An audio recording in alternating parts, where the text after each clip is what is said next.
Takže ahojte, toto je druhý diel a dneska aj vám ukážem, že ako si kupujem tie veci. Takže máme tu nejaké také veci už. Toto je veľmi zaujímavé, toto som ešte nikdy nemala. Ukáž na stenu, že čo to robí? Tu je niekde to ten button. Tu je.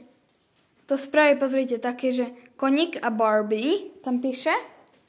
Čo si potom kupuješ? Potom si kúpim asi tohto, neviem, či to je Squishmallow, alebo neviem, či je to plushie, alebo ne. Potom tu máme ešte taký ten to je ešte hlasnejšie ako ten. Veľmi zaujímavé. Potom máme ešte takéto dve telefóny, komu si to vidíme. Teraz ideme tam. Toto. Ja milujem robiť gorálky. Myslím, že trvá sakra dlho, ale je to veľmi zabava. Takže máme toto už rozbalenú, ale to je úplne jedno. A to sú posledné produkty. Dve Rainbow Puppety. toto produkty odporúčame pre chlapcov. Tieto, viac pre chlapcov. Ale Okrem LOL. Ale inak tieto produkty sú viacej pre chlapcov, ale tamto je predtým boli skôr pre dievčatá. Áno, takže... Samozrejme, keď nejakých z týchto produktov nemáte rádi. Skoč, že vidíme Dobre, sa. takže uvidíme sa doma, takže ahojte. Takže už som doma, bolo to super. Takže, ideme k tomu, čo sme si kúpili. Takže ste aj videli, ale ukážem vám len takto, ako môžeme zrobiť napríklad ASMR s nejakými.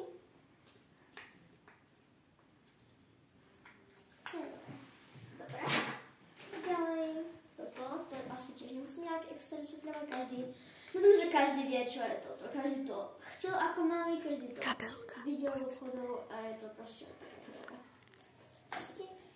Toto je kus väčšie ako to, čo sme si kúpili minulé, ale aj toto je veľké. Keď chcete, tieto môžeme veci dať na giveaway, keď budeme mať 50, keď chcete. Teda keď chcete nejaké z týchto produktov, určite dajte odber a možno aj like do video. Potom tu máme toto, ale to si necháme ako nakoniec. To je veľké mystery.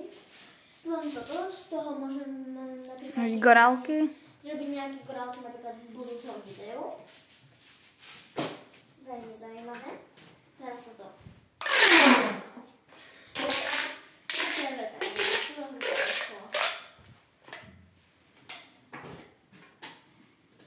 Tento plushie, alebo squishy. Squishmallow, taký mini Squishmallow. Keď niekto vie presne, čo to je, tak mi prosím povedzte, pretože ja si myslím, že to je Squishmallow. Možno neviem. Viem, že mám jednou Squishmallow, toho vám ukážem možno na budúcom videu, ale neviem, kde je. Je to taký penguin. Máme zase tie také fonny. Myslím, že ani tieto nemusím nejaké extra vysvetľovať. Neviem, či to v živote videli, ale áno, to sme už mali. Dobre, a potom tu máme toto. Čo sa svieti? Ukáž na stenu. To sme už tiež kusok vysvetľovali, ale... Počkaj, kde to je? Nejde to! Tak. Dobre. A teraz tu Barbie. Dúfam, že to bude táto s modrými vlasmi a ružovými. Že modro-ružové a... To je moja obľúbená, pretože ja milujem fialovú a modrá ružová, každý vie, že je fialová. A myslím, že tam bolo aj nejaké signs, alebo ne? Prosím. Zatvor si oči. Keď toto bude moja obľúbená, tak ja normálne budem píšať.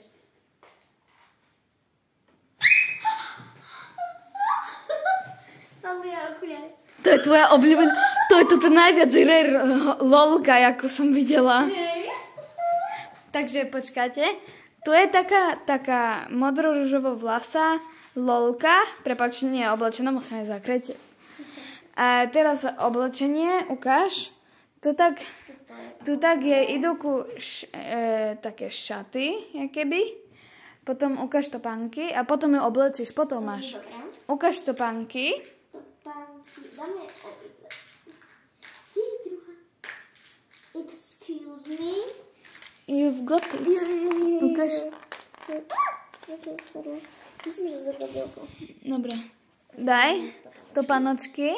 Má také, pozrite, fialovúčke, takéto. Potom tu má nejaké doplnky, také okuliarky slnečné a čelenku jednorožcovú. A potom má tu aj kabelku, takú mušľovú, mašličkovú. A potom tu má aj zrkadielko, ktoré svieti. A ešte fľaštičku. A teraz ju oblečme. Dám pauz, hej, pauz. 4. Takže máme ju oblečenú, tu má zrkadielko také, tu máš. Počkaj, spravím toto. Takto vyzerá konečne look. Počkaj, idem bližšie. Je to veľmi pekné, toto je asi jedna z mojich obľúbených loliek a je to veľmi cute. Milujem make-up lovačku. Veľmi pekný dizajn a veľmi sa mi to páči. Takže keby ste chceli aj túto lovku, môžeme vám ju kľudne dať. Dúfam, že dostanem dúb. Dobre, takže ahojte. Ahoj. Vidíme sa o ďalšieho videa. Ahoj.